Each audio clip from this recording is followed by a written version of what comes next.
بھی ایک مرتبہ آپ نے ذکر فرمایا تھا سلوک کے حوالے سے کہ حضرت آدم علیہ السلام سے سلوک کا ایک چیپٹر ہے جو ہر نبی سے ہوتا ہوا پھر حضور صلی اللہ علیہ وسلم تک اور پھر آگے اولیاء کاملین تک آتا ہے۔ بات یہ ہے کہ بیسکلی سلوک جو ہے نا وہ دین اسلام ہے، یہ آدم علیہ السلام سے ہی چلا۔ حضرت شیش علیہ السلام جو حضرت آدم علیہ السلام کے جانشین بھی تھے اور بیٹے بھی، اللہ تبارک و تعالیٰ نے آپ سے باقاعدہ طور پر یہ سلسلہ جاری کیا۔ آدم علیہ السلام واحد نبی ہیں جو کسی قوم کی طرف نہیں بھیجے گئے تھے، بلکہ آپ سے قوم کا وجود شروع ہوا، تو آپ کسی قوم کی طرف نہیں آئے تھے۔ بیسکلی آپ کو بھیجنے کا مقصد ہی دین اسلام کو آپ کے ذریعے لانا تھا، لیکن چونکہ آپ کسی قوم کی طرف نہیں آئے تھے، قوم آپ سے بننی تھی، اور جب قوم آپ سے وجود میں آئی اور بن گئی تو پھر حضرت شیش علیہ السلام کو باقاعدہ اس قوم کی طرف مابعوث کیا، اور اسی لیے آپ کا جانشین حضرت شیش علیہ السلام کو ٹھہرایا۔ حضرت شیش علیہ السلام جو ہیں آپ پہلے نبی ہیں وہ جنہوں نے باقاعدہ دعوت دی اور جن کو صوفی کا لقب عطا کیا گیا، سبحان اللہ، اور باقاعدہ جنہیں بیعت کرنے کا حکم دیا گیا۔ حضرت آدم علیہ السلام کی جتنی بھی اولادیں تھیں، بیٹے تھے، ان کی ذمہ داری میں کوئی نہ کوئی کام تھا، کوئی کھیتی باڑی کرتا، کوئی اناج پیستا، کوئی کچھ کرتا، یعنی یہ سب کے ذمہ کچھ نہ کچھ کام تھا، لیکن حضرت شیش علیہ السلام کوئی کام نہیں کرتے تھے۔ آپ ایک طرف خلوت میں رہتے تھے ہمیشہ۔ تو آپ نے ایک دن آپ سے ناراضگی کا اظہار کیا کہ تم کوئی کام نہیں کرتے ہو اور تم ایک طرف بس بیٹھے رہتے ہو۔ تو آپ آنکھیں بند کیے بیٹھے رہتے تھے، یعنی کہ آپ نے پہلی بار مراقبہ شروع کیا تھا۔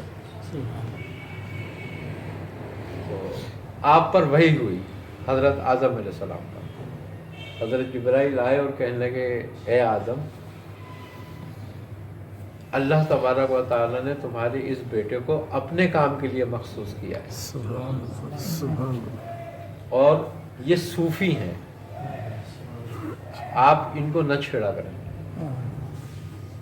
تو ان کو ابھی آپ اسی کام میں لگا رہتے ہیں۔ اب جب آپ پر یہ وحی ہو گئی کہ اللہ نے اپنے کام کے لیے مخصوص کیا ہے ان کو، پھر آپ نے ان سے وہ بات کرنا چھوڑ دی۔ اب آپ کی ایک طرف ہونے سے اور ذکر و فکر میں رہنے سے لوگوں نے آپ سے رجوع کرنا شروع کرا، آپ کے پاس آنے لگے، بیٹھنے لگے، تو آپ ان کو پھر ہدایت دینے لگے، درس دینے لگے۔ پھر آپ پر باقاعدہ وحی ہوئی حضرت شیش علیہ السلام پر، اور کہا کہ اے شیش، جو لوگ تمہارے پاس آتے ہیں تم ان سے بیعت لیا کرو۔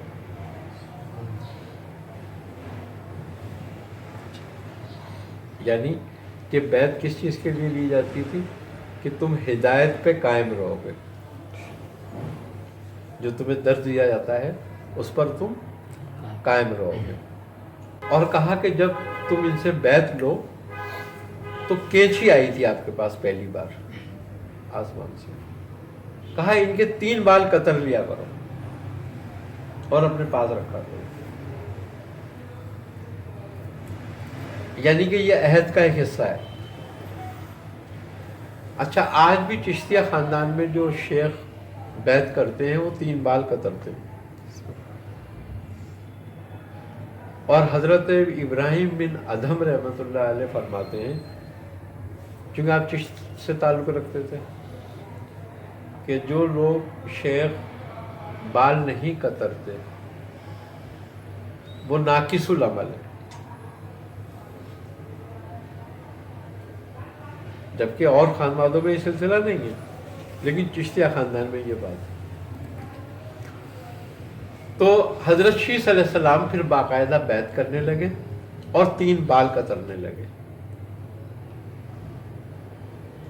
اس طریقے سے آپ کا ایک حلقہ بن گیا۔ پھر آپ کو باقاعدہ طور پر تبلیغ کا حکم ہوا ان لوگوں پر، پھر کی تبلیغ کرو۔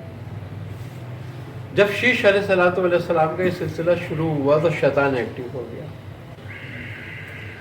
اور اس نے دنیا میں 666 لشکر بنائے۔ آج 666 کا لفظ جو ہے اور یہ شیطان سے مخصوص ہے نا، مخصوص شیطان کے لیے۔ اور اس نے ایک گروہ بنا لیا ان لوگوں کا کہ جو حضرت شیس علیہ السلام کی تعلیم کے اینٹی ہو گئے۔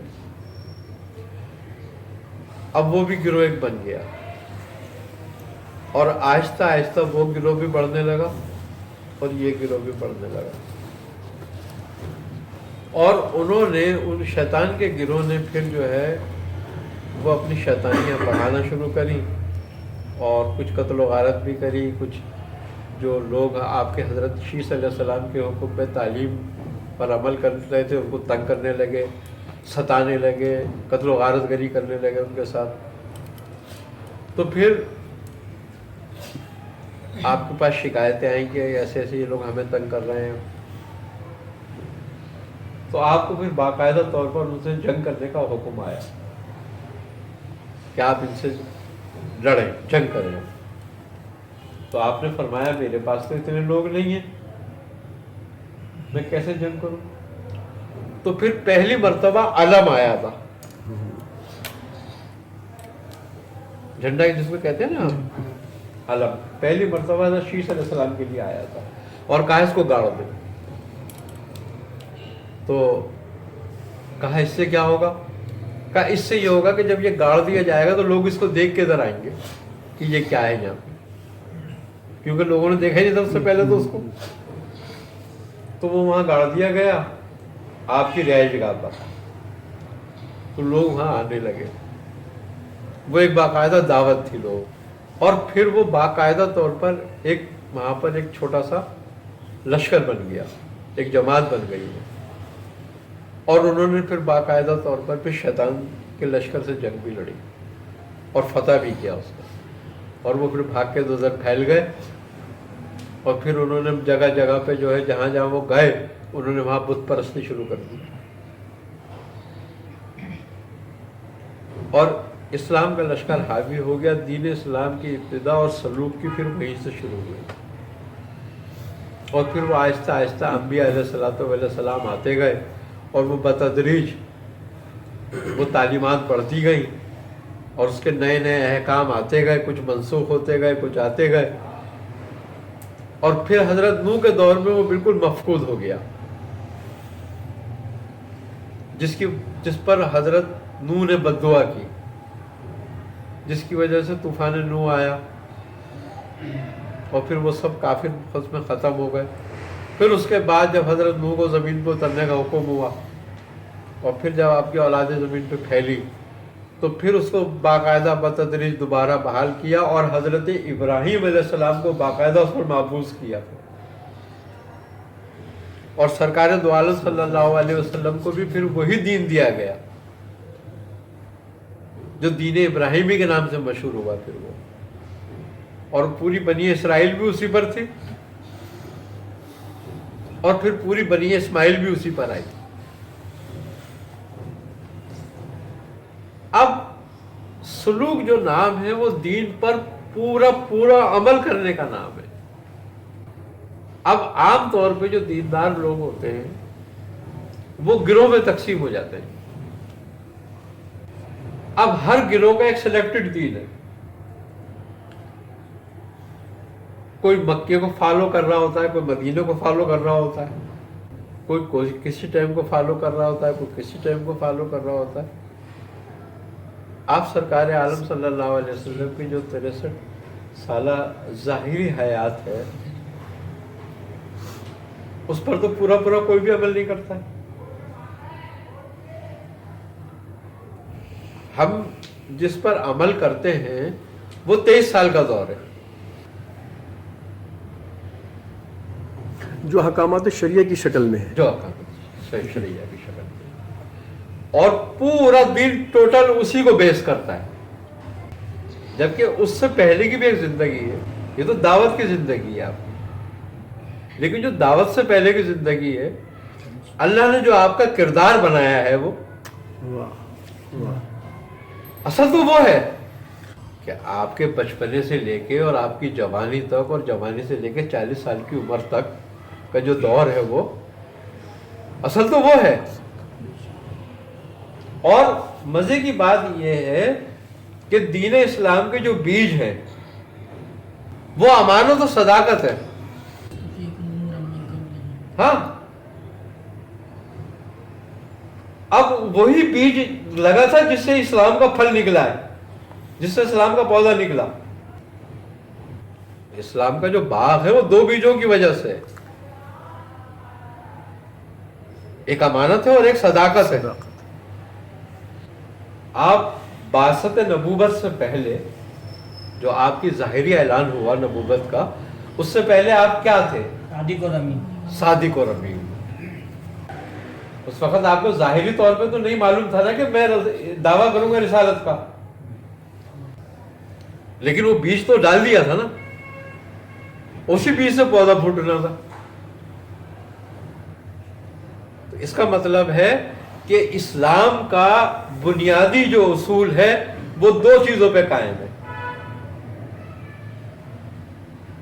ایک امانت ہے اور ایک صداقت ہے.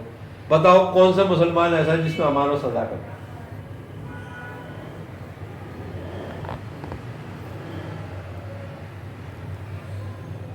اسلام سب میں موجود ہے، لیکن امانت و صداقت کسی کسی میں موجود ہوگی. تو بغیر بیج کے پودا کیسے اگے گا؟ یہ تو سب کل بھی ہوگا.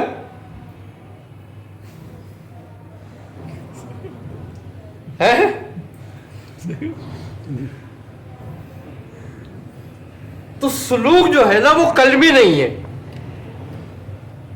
وہ بیج کے ساتھ ہے. سبحان اللہ. واہ واہ. اسی لیے وہ لوگ کامیاب ہیں کہ وہ بیج کے ساتھ ہیں، وہ اپنی اصل حالت میں. جیسے ابھی آپ نے ارشاد فرمایا کہ 3 بار قطع کرنے کا رواج تھا، اس کی کیا حکمت تھی اس میں؟ اس کی مختلف توجہ بیان کرتے ہیں.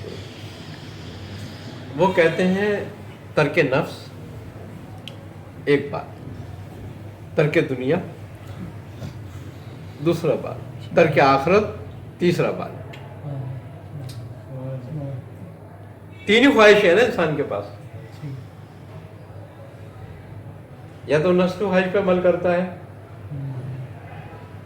یا دنیا کی رونق دیکھ کے اس کی محبت میں مبتلا ہو جاتا ہے، یا پھر آخرت کی سن سن کے اس کی محبت میں مبتلا ہو جاتا ہے. تینوں اللہ کی محبت سے روکتے ہیں. یعنی صوفیہ کے نزدیک یہ تینوں رکاوٹیں ہیں. تینوں رکاوٹیں ہیں.